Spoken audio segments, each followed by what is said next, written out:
Hello and welcome to this tutorial, and in this tutorial we are going to finally run our gesture Android application. So in the previous tutorial we have pretty much completed nearly 90% of the code for our gesture application, and in this tutorial we are going to add one more override method to our application so that our application runs correctly.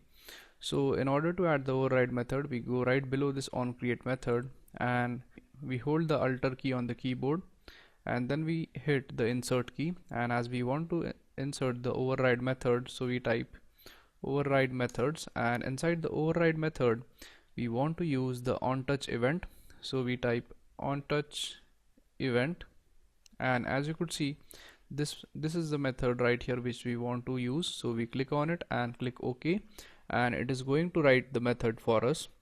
And inside this method, as we want to detect the gesture, so we type this dot gesture detector, and as we want to detect the gesture on touch, so we give a dot operator and type on touch event, and inside the parameter we specify event. Now once this is done, we are pretty much done with the code. So we save the code and we try to run this application onto our emulator. So as you could see, our application is up and running on the emulator. So it is displaying the text as large text, and when I click on it, it is going to show single tap confirmed. So when I scroll it, it is going to display on scroll, and even if I scroll down, it is going to display on scroll. And let's say when we fling it, it is going to display on fling. So what I am doing is that I am simply dragging it and just pushing it right above, so it is displaying on fling. And when I click it and hold it, it is going to display on long press.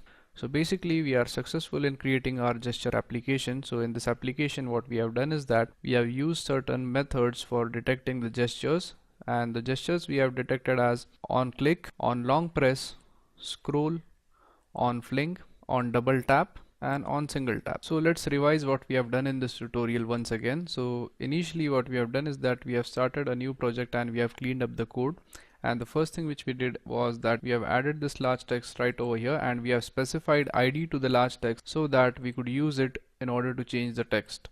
Now after this we went into the main activity.java file and we have imported certain packages which we were going to need, and the next thing which we did is that we have used this implements keyword, and this is basically used when we want to implement certain methods from other classes or other interfaces.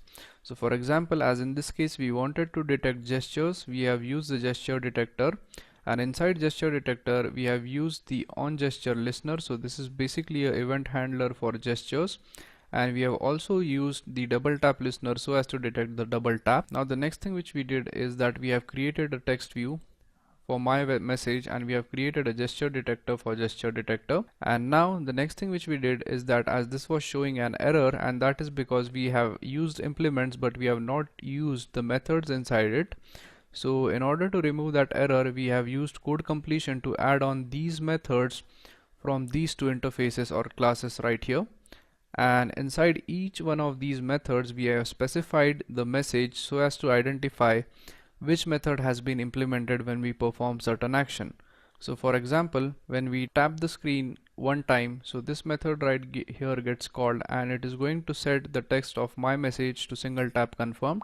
And what we have done is that we have pretty much added this thing or this message right here to each and every method. And in the onCreate, the first thing which we did is that we got a reference to our message so that we could change the text in the message, and then we have used the gesture detector. So for creating the gesture detector we have used the this keyword, and the this keyword usually refers to the current object which we are working on.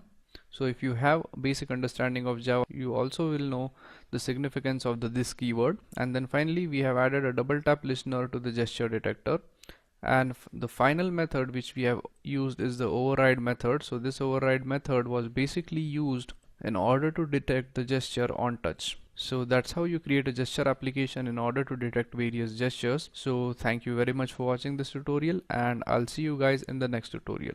Thank you.